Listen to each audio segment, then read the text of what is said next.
કોઈ પણ પાક હોય વધારે ગ્રોથ થઈ ગયો હોય ને આપણે એમાં જઈ નથી શકતા તો એગ્રીવનનું જે ડ્રોન આવે છે કુશક 2i આ ડ્રોન થી છંટકાવ કરો અને સુરક્ષિત રીતે આપણે પરિણામ મેળવો. ડ્રોન લેવા માટે આજે જ સંપર્ક કરો.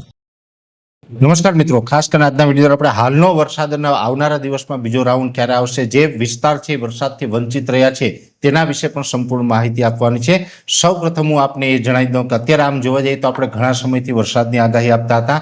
એમાં મે મહિનો અને જૂન મહિનો આ 2 મહિના દરમિયાન અલનીનોને લઈને ઘણી બધી ચર્ચાઓ થઈ, જે આપ બધાએ સાંભળી હશે. અલનીનોને લઈને દુષ્કાળથી લઈને અલગ અલગ ઘણી બધી અફવાઓ ચાલી.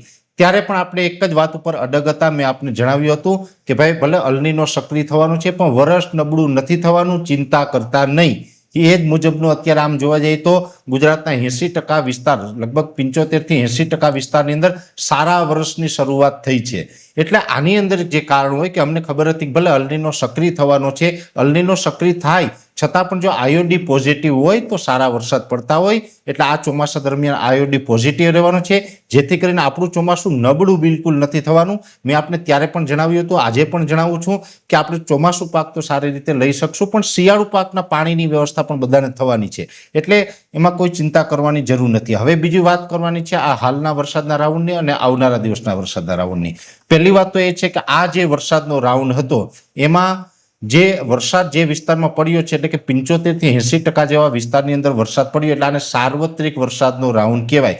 પણ આપણું ગુજરાત રાજ્ય છે વિસ્તારની દ્રષ્ટિએ ખૂબ મોટું છે, એટલે ગમે ત્યારે સાર્વત્રિક વરસાદનો રાઉન્ડ આવે છતાં પણ 20 થી 25% કે 30% જિલ્લાઓ છે એ વરસાદથી વંચિત રહેતા હોય છે. એવી જ રીતે આ રાઉન્ડની અંદર બન્યું છે. આ રાઉન્ડની અંદર જોવા જઈએ તો સાર્વત્રિક સારા વરસાદ થયા, અમુક જગ્યાએ ભારેથી અતિ ભારે વરસાદ થયા, પણ ખાસ કરીને પોરબંદર જિલ્લાના ઘણા બધા વિસ્તાર છે વરસાદથી વંચિત રહ્યા. એવી રીતે દ્વારકા જામનગરની પરિસ્થિતિ પણ અત્યારે ખરાબ છે.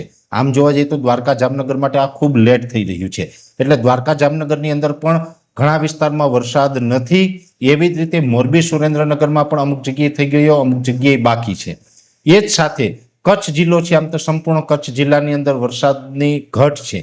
હા, દરિયાઈ કાંઠામાં ગાંધીધામથી લઈને જે વાગડ વિસ્તાર છે ત્યાં સુધીમાં અમુક જગ્યાએ થયો છે, અમુક જગ્યાએ સારો થયો, અમુક જગ્યાએ ઓછો થયો. એટલે આ રાઉન્ડમાં ઘણી જગ્યાએ એવું પણ થયું છે મોરબી સુરેન્દ્રનગરમાં કે સુરેન્દ્રનગર જિલ્લાના અમુક તાલુકામાં વાવણી લાયક છે, તો અમુક વિસ્તારની અંદર ઓછો વરસાદ છે કે જેમાં વાવણી પણ નથી કરી શકાય એવું, અને અમુક જગ્યાએ સાવ કોરા પણ રહ્યા છે. એટલે અમુક વિસ્તારમાં આ પરિસ્થિતિ થઈ છે, કેમ કે આ સિસ્ટમ છે એ આપણે અરબ સાગરની સિસ્ટમ હતી. જ્યારે અરબ સાગરની સિસ્ટમ હોય ત્યારે ઘણી વખત આવું બનતું હોય છે. પણ ચોક્કસથી કે આ સિસ્ટમે આમ જોવા જઈએ તો અલનીનોનો ભય હતો એ ક્યાંય ને ક્યાંય દૂર કર્યો છે. હવે બીજી વાત એ કરવાની છે કે આ સિસ્ટમ છે એ આવતીકાલે સાંજ સુધી, એટલે કે આવતીકાલે 7 જુલાઈ 2026ના રોજ સાંજ સુધી આ સિસ્ટમ છે એ આપણા રાજ્યને અસર કરતા રહેશે. એ પછી તે આ સિસ્ટમની અસર છે એ હટી જવાની છે. આ સિસ્ટમ છે પૂર્વ દિશા તરફ, મહારાષ્ટ્ર અને મધ્યપ્રદેશ તરફ આગળ નીકળી જવાની છે. એટલે 8 તારીખથી વિસ્તારો ખુલ્લા થશે. પણ આવતીકાલે સાંજે મોડી સાંજ સુધી 7 જુલાઈ 2026ના રોજ સાંજ સુધી ઘણા વિસ્તારમાં વરસાદ થઈ શકે છે. એમાં ઉત્તર ગુજરાતના વિસ્તાર હોય, જે મોરબી સુરેન્દ્રનગર વાળા વિસ્તાર હોય, જે આપણે રાજકોટ, બોટાદ કે ભાવનગર, અમરેલી, ગીર સોમનાથ, જુનાગઢ આમાં પણ વરસાદની શક્યતાઓ છે. દક્ષિણ ગુજરાતના પણ તમામ જિલ્લાઓની અંદર વરસાદની શક્યતાઓ છે. અને આવતીકાલે સાંજ સુધી મધ્યપ્રદેશ બોર્ડરે આપણે આવેલા દરેક જિલ્લાઓની અંદર છોટાઉદેપુર હોય અથવા તો જે દાહોદ, ગોધરા જેવા વિસ્તાર હોય, આ તમામ વિસ્તારની અંદર વરસાદની શક્યતાઓ રહેલી છે. પણ આવતીકાલે સાંજ સુધી આ વરસાદ રહેશે અને 8 તારીખે પરમ દિવસથી હવામાન ખુલ્લું થાય તો 8 તારીખે ઘણા બધા વિસ્તાર છે એ વરસાદથી વંચિત રહેશે. જેમાં કચ્છનો વિસ્તાર હોય, ઉત્તર ગુજરાતના કોઈ તાલુકા છે, અને સાથે દ્વારકા, જામનગર અને પોરબંદરના અમુક વિસ્તાર છે એ વરસાદથી વંચિત રહી શકે છે.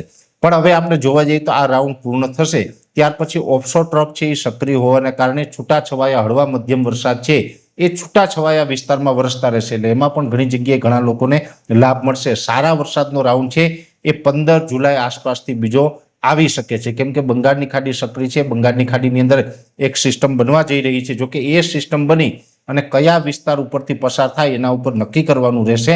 પણ એટલું ચોક્કસથી છે કે 15 તારીખથી વરસાદની ફરીથી સક્રિયતા થશે અને 15 તારીખથી વરસાદની શક્યતા હશે. એમાં 15 થી 20 તારીખમાં પણ રાજ્યના અનેક વિસ્તારમાં વરસાદની સંભાવનાઓ રહેલી છે. અને 15 તારીખ સુધી છૂટાછવાયા હળવા મધ્યમ ઝાપટા, અમુક જગ્યાએ સારા વરસાદ છે એ પણ નોંધાતા રહેશે. એટલે હવામાન ખુલ્લું થવાનું છે પણ વરસાદ એકદમ જતો રહેવાનો નથી. 15 તારીખ સુધી હળવા છૂટાછવાયા વરસાદ ચાલુ રહેવાના છે અને 15 થી 20 તારીખમાં એક સિસ્ટમનો લાભ મળી શકે અને જુલાઈનું છેલ્લું અઠવાડિયું છે એની અંદર પાછો ભારેથી અતિભારે વરસાદ પણ આવી શકે છે.